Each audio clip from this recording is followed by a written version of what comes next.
El Nino की शुरुआत हो चुकी है और आने वाले महीनों में इसका असर देखने को मिलेगा, क्योंकि प्रशांत महासागर में समुद्र की सतह का तापमान सामान्य से अधिक गर्म होने लगा है। इसका असर दुनिया भर के मौसम चक्र पर पड़ेगा। यानी कहीं गर्मी की वजह से सूखे की स्थिति बनेगी तो कहीं ज्यादा बारिश की वजह से बाढ़ जैसे हालात हो सकते हैं। अल नीनो की घटना हर 2 से 7 साल में होती है। वहीं भारत में भी इसका असर दिखेगा। मानसून की हवाएं कमजोर होने से कई राज्यों में बारिश कम होगी। देश के 60% हिस्से पर इसका सीधा असर होगा। भारत में कृषि के इलाके बारिश पर निर्भर है और इसीलिए पैदावार पर भी इसका बुरी तरह से प्रभाव पड़ेगा। साथ ही हीटवेव का खतरा कई गुना बढ़ेगा। मौसम के इस बदलते चक्र का सीधा असर आप पर पड़ेगा, क्योंकि सूखे की स्थिति में कम पैदावार होने से खाने पीने की चीजों के दाम बढ़ेंगे। और यही वजह है कि केंद्र सरकार ने इसे लेकर तैयारियां शुरू कर दी हैं। पीएम मोदी ने कल मंत्रिमंडल की बैठक में इस पर चिंता जताई। साथ ही राज्य सरकार को निर्देश दिए हैं ताकि जनता पर इस काम का कम प्रभाव पड़ सके। बिहार के बक्सर से आई एक ऐसी खबर हम आपको दिखाना चाहते हैं जिसे देखकर आप भी परेशान हो जाएंगे। यहाँ चोरों ने किसी घर या ज्वेलरी शॉप को निशाना नहीं बनाया, बल्कि 132 फीट ऊंचे मोबाइल टावर को निशाना बनाया और पूरा का पूरा टावर ही चुरा कर ले गए।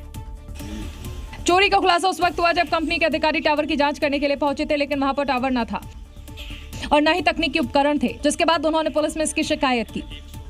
स्थानीय लोगों से पूछताछ में खुलासा हुआ है कि मोबाइल टावर के पास 2 दिन से कुछ लोग काम कर रहे थे, लेकिन लोगों ने ध्यान नहीं दिया और इसी दौरान चोर टावर खोलकर लोडिंग वाहन पर ले गए। साथ ही जनरेटर और तकनीकी उपकरण भी ले गए। अब पुलिस टावर चोरों की तलाश में जुटी है। खुलासा हुआ है कि जिस जमीन पर टावर लगा हुआ था उसके मालिक को कंपनी ने पिछले 9 साल से किराया नहीं दिया था, जिसे लेकर कंपनी को नोटिस जारी किया गया था। लेकिन इस चोरी ने सभी को चौंका दिया और साथ ही सख्ती में भी डाल दिया है। अगली खबर महाराष्ट्र के सांगली से, जहां एक बार फिर बैलगाड़ी रेस का जबरदस्त रोमांच देखने को मिला। हजारों की भीड़ के बीच 150 से ज्यादा बैलगाड़ियों ने यहां दौड़ लगाई। बैलगाड़ी रेस का रोमांच देखिए। हजारों लोगों की भीड़ और बैलों की तेज रफ्तार से गजब का माहौल बन गया। तस्वीरें सांगली के डोंगरवाड़ी गांव की है, जहां देश की सबसे बड़ी बैलगाड़ी रेस आयोजित हुई। रेस शुरू होते ही 150 से ज्यादा बैलगाड़ियां धूल उड़ाते हुए दौड़ पड़ी।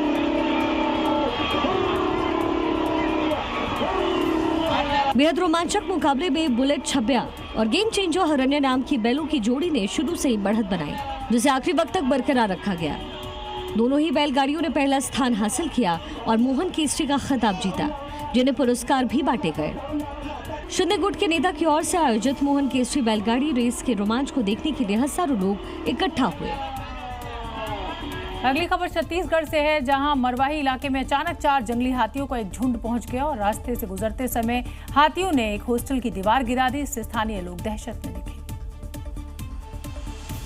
क्योंकि हाथी ने एक ही झटके में ईंट और सीमेंट की बनी हुई मजबूत दीवार को गिरा दिया। एक बार फिर से देखिए हाथी ने रास्ते में आई इस दीवार को कैसे तोड़ा। सूंड और शरीर के बल का इस्तेमाल करते हुए सामने खड़ी दीवार को धक्का दे रहा है। महाबली हाथी के धक्के से दीवार हिलने लगी। हाथी ने फिर से जोर लगाया और दीवार टूटकर गिर गई। दीवार के टूटते ही उसके बड़े बड़े टुकड़े गिर गए। चारों तरफ धूल फैल गई और हाथी एक एक कर वहां से जंगल की ओर निकल गए।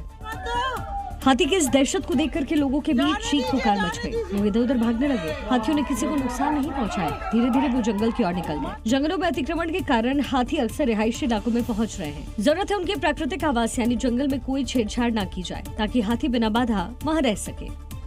उत्तराखंड के चमोली में एक बड़ा हादसा हुआ है। यहाँ बेकाबू होकर एक बुलेरो सड़क से सीधे नदी में समा गई और इस हादसे में 4 लोगों की जान चली गई। वहीं इस खौफनाक हादसे की तस्वीर भी सामने आई, जिसमें पहाड़ी से सीधा गहरे खाई में बोलेरो गाड़ी गिरती हुई दिखाई दे रही है और गाड़ी का आधे से ज्यादा हिस्सा पानी में डूबा हुआ है। हादसे के बाद मौके पर अफरा तफरी का माहौल था। लोगों में चीख पुकार मचने के बाद मौके पर मौजूद लोगों ने तुरंत रेस्क्यू अभियान चलाया। घायलों को अस्पताल पहुंचाया। इस पूरे हादसे के बाद नदी में गिरी गाड़ी को कड़ी मशक्कत से बाहर निकाला गया। बताया जा रहा है पहाड़ी से तकरीबन 500 मीटर नीचे नदी में गाड़ी गिरने से उसके परखच्चे उड़ गए। ऐसे में पहाड़ों पर जब भी सफर करें सावधानी जरूर बरतें।